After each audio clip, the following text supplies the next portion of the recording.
Visakha steel plant కు 11,440 కోట్ల రూపాయల ప్రత్యేక ప్యాకేజీ ప్రకటించినట్లు కేంద్ర మంత్రి రామ్మోహన్ నాయుడు తెలిపారు. ఈ ప్యాకేజీని ముడిసరుకు 3 బ్లాస్ట్ ఫర్నేస్ కోసం వెచ్చిస్తామని అన్నారు.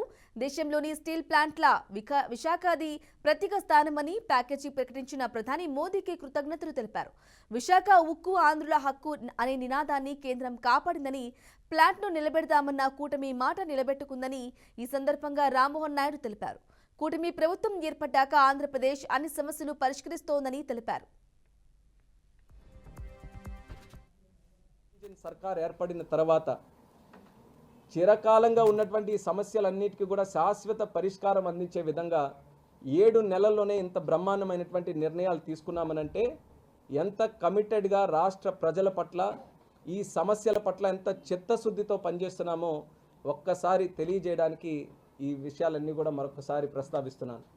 అయితే దీనితో పాటు అమరావతి ప్రాజెక్టు కానీ, పోలవరం ప్రాజెక్టు కానీ, ఇలా రాష్ట్రానికి సంబంధించినటువంటి ఇండస్ట్రియల్ ప్రాజెక్ట్స్ కానీ, నోడ్స్ కానీ, ఏ విషయానికి వచ్చినా సరే ఆంధ్రప్రదేశ్ రాష్ట్రానికి ఒక ప్రయారిటీతో కేంద్ర ప్రభుత్వం అన్ని రంగాల్లో కూడా ముందుంచి నడిపించడం అనేది రాష్ట్ర ప్రజలు చేసుకున్నటువంటి ఒక రకంగా వాళ్ళు ఇచ్చినటువంటి తీర్పుకి అనుకూలంగా ఈరోజు ప్రభుత్వం తీసుకున్నటువంటి నిర్ణయాలను చెప్పొచ్చు. పనిచేసే నాయకులు, మళ్ళీ చెప్తున్నాను, పనిచేసే నాయకులు, ప్రజల కోసం నిత్యం శ్రమించే నాయకుల్ని ఎన్నుకుంటే దాని ప్రభావం ఏ రకంగా ఉంటుందో అనేది ఈరోజు ప్రత్యక్షంగా ఆంధ్రప్రదేశ్ రాష్ట్రంలో కనిపిస్తుంది. మరి యొక్క కార్యక్రమాలు కేవలం ఇంతవరకే కాకుండా భవిష్యత్తులో కూడా మేము చెప్పినట్టు మా ఉద్దేశం ఈ జనవరి నుంచే 2 బ్లాస్ట్ ఫర్నేస్లు కూడా ఫుల్ కెపాసిటీతో రన్ అవ్వాలి. అలాగే ఆగస్టు నాటికల్లా 3 బ్లాస్ట్ ఫర్నేస్లు కూడా ఫుల్ కెపాసిటీతో రన్ అయ్యి సుమారు 7.3 మిలియన్ టన్స్కి మనం చేరుకోవాలనే ఆలోచనతోని ఈ యొక్క క్యాపిటల్ను కూడా మనం యూటిలైజ్ చేయడం జరుగుతుంది.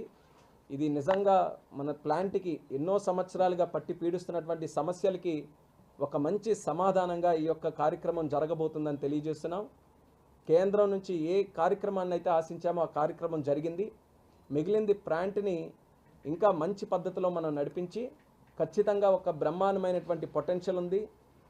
దేశంలోనే తీసుకున్నటువంటి అన్ని స్టీల్ ప్లాంట్స్లో ఒక ప్రత్యేక స్థానం మన విశాఖపట్నం స్టీల్ ప్లాంట్ ఉంటుందని మనం ఎన్ని సందర్భాల్లోనూ మనం మాట్లాడుకున్నాం.